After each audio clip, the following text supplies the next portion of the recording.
The Ghostwriter by Alessandra Torre. Summary and analysis. 4 years ago, she lied. Not a small lie, not a harmless lie. She lied about how her husband and her little girl died. She repeated that lie in interviews, in book tours, and in late night TV conversations.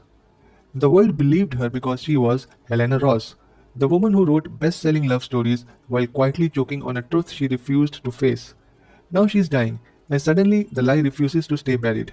It claws its way back like memory does when you are weak and out of breath and running out of time. This is where the story begins, with a woman who has built her entire public life on a polished facade and a private life on a rotting secret. And instead of spending her last few months searching for peace or comfort, she decides to do the one thing she has avoided for 4 long years. She decides to write the truth. But her body betrays her faster than her guilt does, and she realizes she won't make it to the final page alone. So she reaches out to the last person anyone would expect, a rival, someone she has mocked, dismissed, and judged. Someone who walks into her house not knowing she's about to be dragged into the darkest story Helena has ever written, her own. Summary of The Ghostwriter by Alessandra Torre. Helen Rose isn't the kind of woman who softens with tragedy. She's sharp in the way broken glass is sharp. She keeps people at a distance because letting them close would mean letting them see the cracks. Before the cancer diagnosis, she lived like a fortress. After the diagnosis, she becomes something else entirely, a fortress preparing its own collapse. She calls her agent, Kate, with the same cold efficiency she uses for deadlines. I'm writing one last book, she says, her words soaked in thick finality. Kate knows better than to argue. Helena has always been the kind of person who decides first and bleeds later. The plan is simple. She will write her confession, the real story of that night 4 years ago. The one she lied about, but the body doesn't care about literary ambitions. Her illness chips away at her focus, her memory, and her strength. There are mornings she can barely hold a pen or tap a few keystrokes. Afternoons when words blur, nights when the past presses against her ribs like a fist. That's when she realizes she must bring someone else. Not a friend, she has none. Not a colleague, she doesn't trust them. She chooses her rival, a writer she considers beneath her talent, beneath her standards, beneath everything she built. Yet, this is the person she calls, and somehow the other person says yes. When the ghostwriter arrives, the air between them is stiff and cautious. Helena keeps her emotions under lock and key. She gives instructions the way generals give orders. But the story she wants written, it's not the kind you can dictate like a shopping list. It spills, it shakes, it drags her back into memories she has spent years shoving into dark corners. As the manuscript grows, the ghostwriter begins to see the woman behind the reputation, the guilt that eats her, the grief she pretends not to feel, the brittle cruelty that is nothing but pain wearing a different face. Chapters from Helena's manuscript appear like small landmines inside the narrative, each one revealing something she has never admitted out loud, something that rewrites the version of herself that the world has been fed. Meanwhile, Kate adds her voice to the mix, filling the gaps Helena refuses to speak about. The shifting perspectives create a kind of slow psychological echo. Three people circling the same truth, each terrified of touching it fully. Helena's sharpness softens only in rare, unexpected moments. A glance, a slip of the tongue, a memory she didn't mean to share. The ghostwriter notices these cracks and steps closer, not out of sympathy but necessity, because understanding Helena is the only way to write the book she wants before her time runs out. Slowly, unwillingly, the two of them form a bond. It isn't friendship, it isn't forgiveness, it's something stranger. Two writers stitching together a story that is eating Helena's life. The mystery tightens with every chapter she dictates. The clues land quietly, almost deceptively. A sentence here, a hesitation there. By now, you start to realize what many readers have said, that Helena is not an easy woman to like, but once you step into the rhythm of her mind, she becomes impossible to ignore. The darkness pulling at her is not one note. It comes from betrayal, guilt, secrets she locked away, choices she cannot undo. Each page of the manuscript brings her closer to the one truth she has been avoiding for 4 years. The tension builds not because the book rushes, but because it doesn't. It sits with grief. It lingers in the silence between words. You start to sense, without fully knowing, that whatever happened with her husband and daughter was not simple, not clean, not something the world would ever understand. Helena, stubborn as ever, wants her final book to hold that truth in its rawest form. By the time the ghostwriter reaches the final stage, both of them have changed in a way neither expected. She begins as Helena Ross, the difficult author with a razor tongue, but slowly, painfully, she becomes a human being again. Someone who has carried too much, lost too much, and is finally facing the thing that has hollowed her out. The ending remains hidden here, but everything in the story leans towards it. The manuscript chapters, the strained conversations, the shadow of illness, the cold truth Helena circles again and again, but never fully touches. I'm purposefully not telling you what happened with her husband and her daughter, because saying even a sentence too much would ruin the entire experience. The final revelation is devastating, and it deserves to hit you the way Tori meant it to, directly without warning. So this is where the summary stops, right before the fall, because the whole point of the ghostwriter is to walk with Helena until that last threshold, and then let Alessandra Torre show you what waits on the other side. What is the underlying theme of the ghostwriter? At its core, the underlying theme of ghostwriter is the destructive power of secrets and the brutal, necessary act of telling the truth, not to the world, but to yourself. Everything else in the novel spirals out from this. Here is the heart of it. Secrets rot the soul. Helena's entire life has been rearranged due to a lie she told 4 years ago.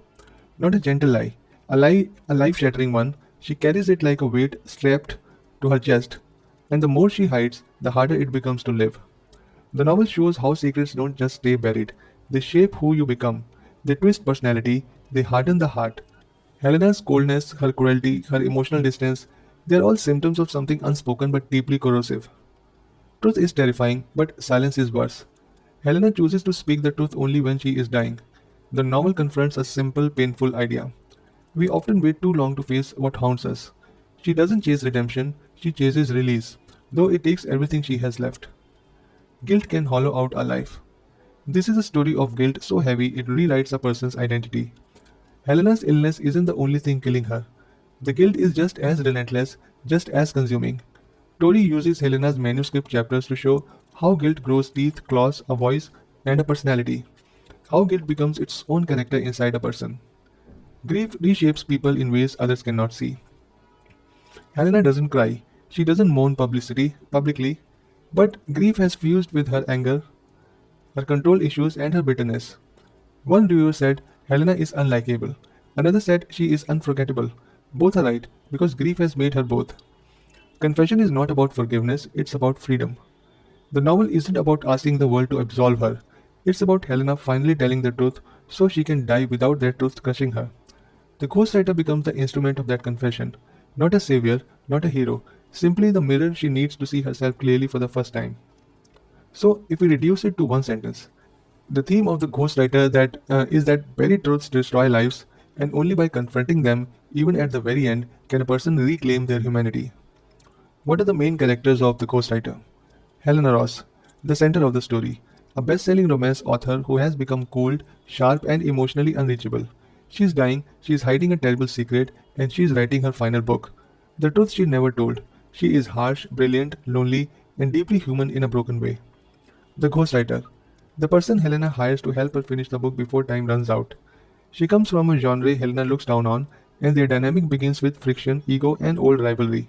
Slowly, the ghostwriter becomes the only person who truly understands what Helena is trying to do, and why she must do it now.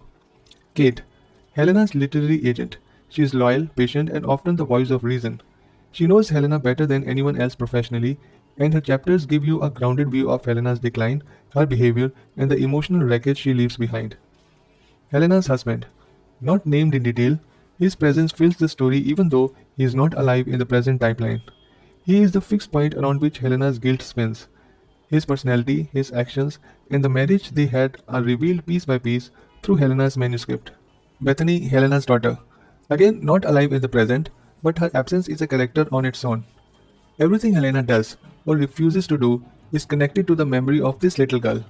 Every page of Helena's confession carries the shadow of her loss. Helena's mother, a smaller but emotionally important character. Her relationship with Helena explains some of Helena's emotional armor and lifelong distance from intimacy. Important questions about the ghostwriter. Why is Helena such a difficult character to like? Helena is intentionally written to be abrasive. She snaps, isolates herself, rejects kindness, and refuses to soften even when she should. This roughness isn't a quirk, it's a shield. Her personality has calcified around years of guilt and emotional avoidance. She would rather appear heartless than let anyone see the pain eating her from the inside. But once you look beneath the sharp exterior, you notice the tension she carries. the kind that shapes a person's posture, their tone, their entire way of existing. Her coldness is not cruelty, it's fear wearing a hard mask. In fact, that's why she keeps you hooked. You don't necessarily like her, but you understand her in a way that feels uncomfortably close to real life. How does the manuscript within the story structure affect the reading experience? The manuscript chapters feel like small windows into Helena's past, and they drop into the narrative at the exact moments you are desperate for answers. This slow release of information builds quiet pressure. You know the truth is coming, but the book makes you wait for it. That waiting becomes its own experience. It also creates a haunting rhythm. Present day scenes are tight and controlled, but the manuscript sections feel raw, stripped of her defenses. You see the truth in fragments, each one heavier than the last. The structure keeps you on edge because you sense that when everything finally connects, it won't be gentle. Why does Helena choose this particular ghostwriter? Logically, she shouldn't. The ghostwriter writes in a genre Helena openly mocks. Her writing style clashes with everything Helena values. But that's exactly why she chooses her. She wants someone she can't manipulate emotionally, someone who won't pity her, someone she has nothing to impress. Deep down, Helena knows that her story needs an outsider, a person who isn't tangled in her personal history. The ghostwriter walks into her home with no emotional debt, no bias, no fear of her reputation. That neutrality becomes essential. It allows the truth to take shape without being softened or shielded. What role does guilt play in the novel? Guilt is the quietly buzzing engine of the entire book. It shapes Helena's personality, her choices, her illness journey, her writing process, everything. She is not mourning just the past, she is mourning the person she became after the past. Tori shows how guilt doesn't always scream. Sometimes it whispers until you can't hear anything else. The novel treats guilt as a long term condition, not a moment of regret, but a lifestyle. Helena's routines, relationships, and worldview are pulled out of shape by the things she never said. And once you realize this, her coldness starts to look less like arrogance and more like survival. How does the relationship between Helena and the ghostwriter evolve? They begin with friction, two writers who don't respect each other's work and aren't shy about saying so. But illness forces proximity and proximity forces truth. They start to understand each other in ways neither expected. The ghostwriter sees the woman Helena hides. Helena sees someone who won't run from the darkness she is trying to write. Their bond is not tender or sentimental.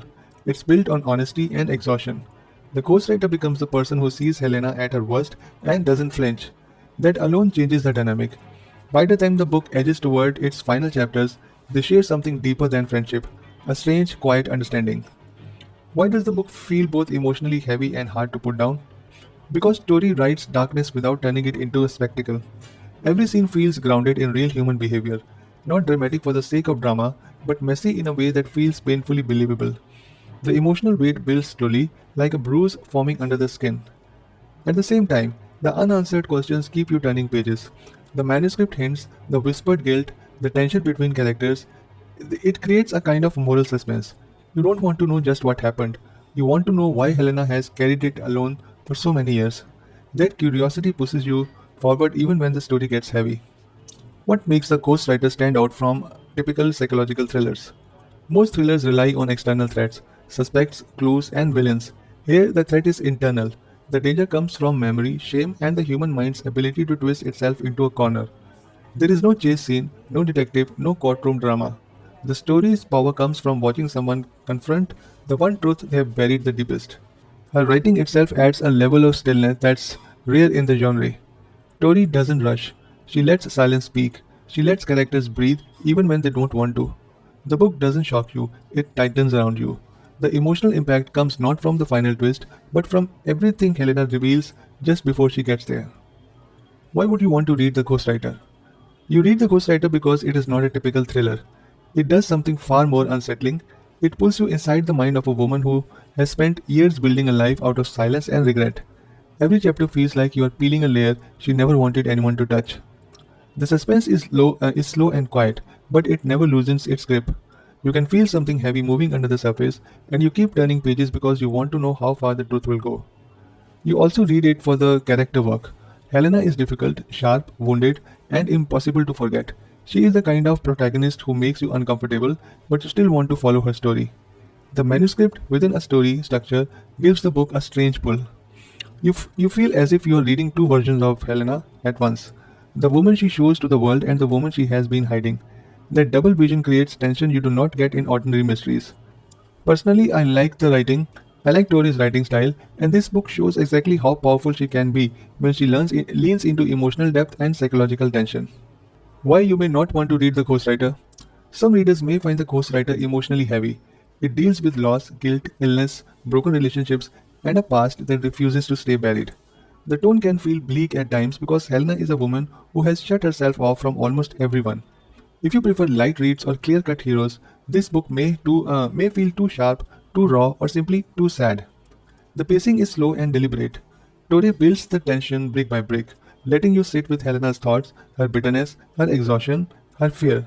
If you want a fast-paced thriller with constant twists, this book will not give you that. The story demands patience and emotional investment. Some readers also struggle with Helena's personality. She is harsh, defensive, and not easy to empathize with.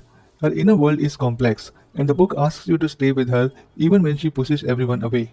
For some readers, that can feel tiring or frustrating.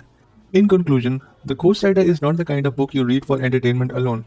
It is a story that sits with you, taps your shoulder, and asks uncomfortable questions long after you have closed it. The power of the novel lies in how honestly it deals with guilt, memory, and the cost of hiding a truth for too long. You follow Helena through her final months not because she is easy to love, but because she feels real in a way that many fictional characters do not. I first came across the name of this book in a LinkedIn post. Since I have been ghostwriting books for different individuals for the past 2 years, the title immediately pulled me in. Something about it felt personal, almost familiar. That connection made the reading experience stronger for me, and it added another layer to how I interpreted Helena's story. If you enjoy stories built on emotion rather than spectacle, this book will hit the right places. The tension grows slowly, but the impact is strong. The writing is tight, the structure keeps you curious, and the final pages leave a mark you cannot shake off quickly. This is a book for readers who want something deeper than a simple mystery, something more human than a typical thriller. It is a difficult journey at times, but it is worth taking. I hope you have liked the summary and analysis of the Ghostwriter.